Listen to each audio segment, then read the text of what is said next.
Now for 4.3, they said determine the length of the chord NR, where N is the reflection of R in the y-axis. So what are they asking? So if you look at the question, here is R. Now they say that N is the reflection of R in the y-axis. So if they talk about a reflection, now we're looking at the y-axis. So you put your ruler or whatever on the y-axis.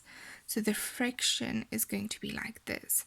So it's ever on this side, it's just going to flip over to that side. As soon as they say on the x-axis, whatever is on this side is just going to flip over on that side. So now they're talking about y-axis. So R, which is on this side, is just going to flip to N on this side. Okay, now, so if we look at this one, R is over on this side, and now it's going to be N on this side. So they're asking the length of this line over here. Okay, the length of this line. But because it's a reflection, because it's a reflection, this length is going to be equal to this length, so you can just add them together. Okay, but the big problem is we don't have the coordinates of R yet. Okay, but R, if I look on this one, so R is a point on this line that we already had to get the equation of, and R is a line on this circle, which we also have the equation of.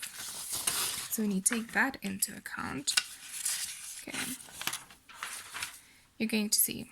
So we're going to take the equation of the big circle and the straight line, because here it says y equals to 2 over 3x. So we can substitute that into this one, and yes, it is simultaneous equation, the one like everybody absolutely loves. Okay, so when we do that, we're going to get x squared plus 2 over 3x squared equals to 52. Then, like when I times my square n, it's going to be 4 over 9x squared. And yeah, to get this away, I have to divide it. And when I divide it, I get 36. Whew, my mind. Okay. And to get it squared away, I'm going to square root it.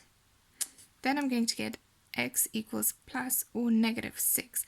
Now please remember, when you square root like x squared, the answer is always going to be positive and negative. Okay, very important. Now that we have the y coordinate, that we have the x coordinate, we need the y coordinate.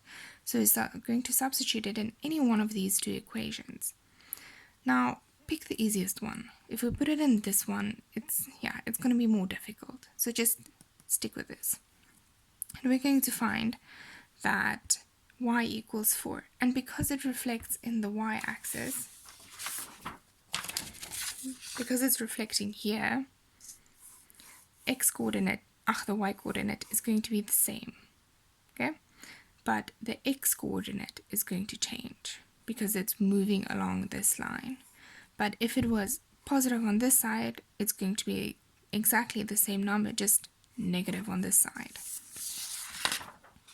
Okay, so yeah, with that, like NR would be 12 units because we just counted it. So from negative 6 to positive 6, it's 12 units.